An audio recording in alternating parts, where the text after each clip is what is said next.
Over the years, I've had many interviews with my former protege and now my almost master, Ryan Holiday, who is absolutely a brilliant writer and philosopher in his own right.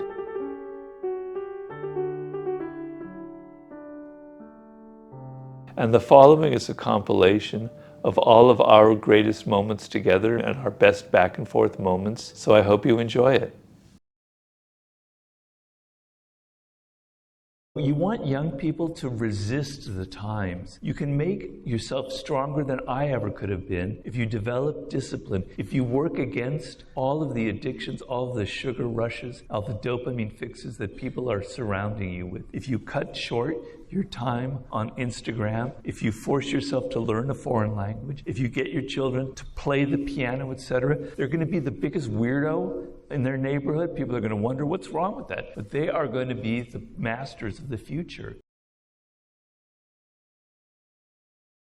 One of the most important life skills that anybody can develop is focus and concentration. I know when I try and figure out an idea for a book that I'm writing, and I give it an hour, and then I distract and I go away, I lose something. But if I dig for 4 or 5 hours for 10 days, into this one problem, like a madman, obsessed with it, I get somewhere. I get some truth to it, And Steve Jobs, the person that we venerate, he was the master of that. Unfortunately, the person who ironically created the iPhone that's driving us all crazy, but he would close his door, leave me alone for 24 hours, I'm going to think this through. You don't realize the power that you have with your brain when you focus on something simple for enough time. It's like a drill boring into a piece of wood. You got to keep on boring and boring and boring until you get all the way through.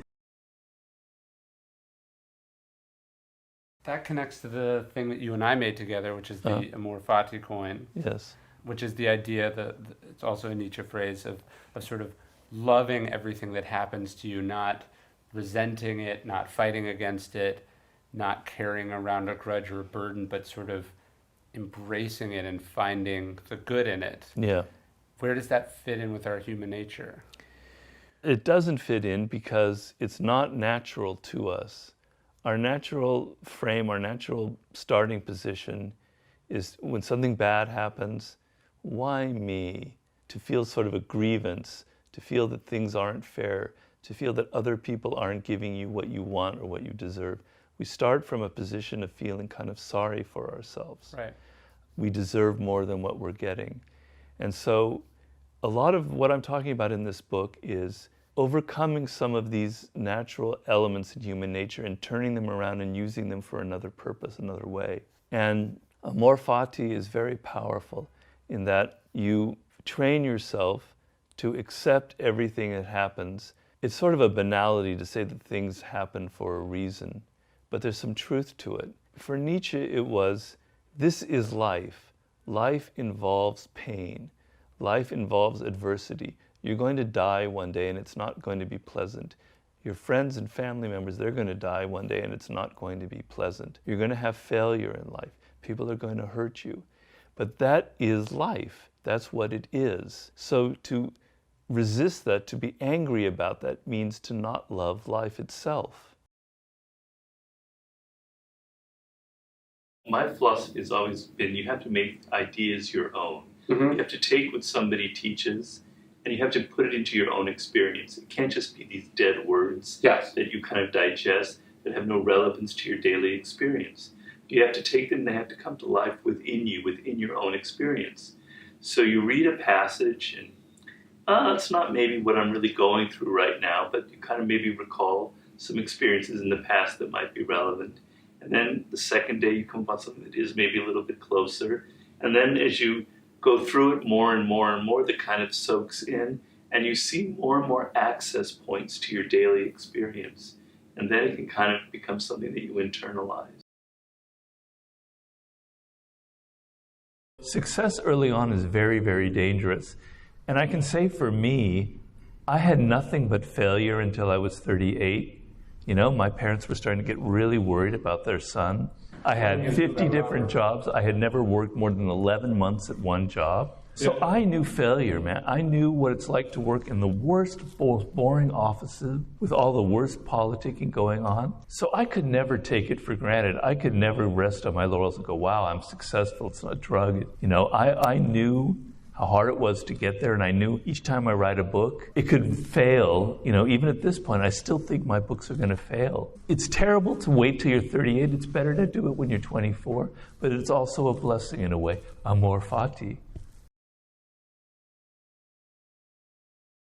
You have to change your concept of pleasure. People only have the sense of pleasure, particularly now, that it has to be immediate, that they have to get quick gratification, they need quick hits. But I'm trying to say, to take those 3 years and to write a book like Ryan does, gives you a much deeper thrill, a much more important sense of pleasure, what I would call fulfillment. Yes. Than just having that empty, I'm suddenly the CEO of a company and I'm famous and I'm on Instagram. It's so empty, it doesn't lead anything. It's just going to make you more depressed in the end. But the sense that you've actually built something yourself leads to the deepest pleasure that a human can have. I'm sorry to say that the sense of accomplishment of creating something from nothing, from building something, is to me the highest pleasure that a human can have, because we are animals that are born to make things.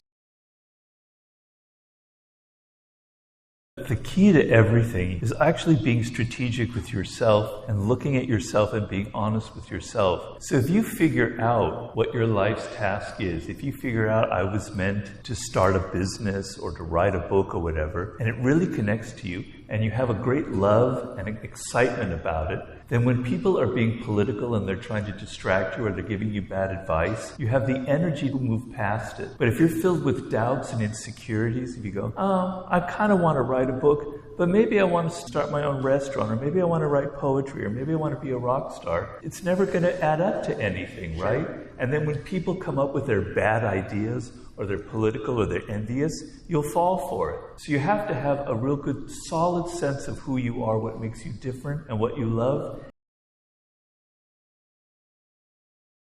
The number one principle is to stop thinking of yourself. When you find yourself in a moment where you want influence, when you want to persuade something, whether it's your boss, your child, your spouse, your first reaction is my needs, what I want, who I am. If you can train yourself, and it takes time, to stop that and to think of them and to put yourself in their position, to think of their psychology and of how they think about themselves, you've already come an incredibly long way towards having the ability to persuade them. You're not going to be effective in your actions in the world if it doesn't come from within, if there isn't some kind of inner spirit guiding you. If it's just something you read in a book by Ryan Holiday or Robert Greene and you're applying it, but it doesn't have something in your heart or in your spirit, you're going to botch it. It's not going to be real. It's not going to be effective. You're working really, really hard on something. You're creating all this information, and in your brain, all these neural pathways are connecting, and that's unconsciously. But consciously, nothing is happening, and you're getting frustrated. You've almost learned too much. You've almost thought too deeply into it, and you're kind of blocked. And then you step away from it for a day or something, and you let go, and all of those connections that are happening unconsciously now reach the conscious mind, and you become aware of the perfect idea that had been there the whole time, but you were blocking it by being too intense and too focused on one way of doing it, right? Frustration is a good sign. Frustration is a sign that you're going to be turning the corner at some point. If you give up, then that's the worst thing that can happen to you. I think of Leonardo da Vinci, who had a quote at the end of his life saying, after you've worked really hard during the day, you've toiled at something, you go to sleep and you have this great feeling like you accomplished something. But when you die, do you have that same feeling? Like, I did something, I accomplished something, now I can die in peace. And I think the worst thing is in life would be to reach the age of 60, 65 and go, God, I could have been so much more. I could have created something. I could have done what I said I was going to do. I could have written that book, but I didn't. To me, I tell anybody, if you're in your 20s, don't ever have that feeling. And it'll come quicker than you imagine. Realize that you want to reach that end with a sense of, I did what I felt I could do when I was a child. I had these dreams and I reached them. conflict is inherent in the human condition. So your path through life is never going to be easy. There's always going to be resistance. There's always going to be people who oppose you. When I wrote the war book, the other metaphor was the samurai warrior. That was a major theme in it. And Musashi talks about the stance of the warrior. And it's the stance that matters. It's how you meet the adversary, how you position yourself, how you're calm, how you position the sword, and how you're ready for the attack. The attack might not come, or the opponent might just give up and walk away, or there may be somebody who come from behind, but you're ready, you're prepared, you're in the proper stance. So I always think of it kind of in those terms. Are you prepared? So I don't want people to be paranoid. I don't want them to go around thinking everybody's evil and they're about to attack me. I want you to be in life to have this kind of composure, this stance like a warrior. You're prepared for the worst. You're not expecting the worst, but you're prepared for it if it happens. And if some kind of crap comes your way, you know how to fight, and you know how to defend yourself, and you know how to get out of bad situations. You can be too focused. You don't allow something else into your life, that you're kind of heading down this one funnel. And sometimes, I remember Paul Graham was telling me this, sometimes like somebody from the outside sees the solution. You're so focused on something that you're not able to pull back and see other perspectives. You're not able to enjoy yourself, to relax sometimes. I'm a big believer in putting in productive downtime in your life. I know that sounds like a contradiction in terms, but there are things that I waste my time on, and I'm very proud that I do waste my time on, right?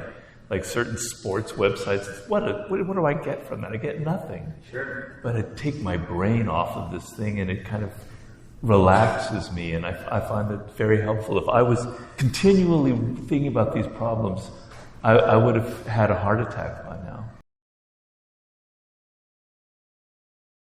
What I want to train you, the reader, to look at is to not look at what they say or their appearance, but to look at their actions and the patterns of their behavior.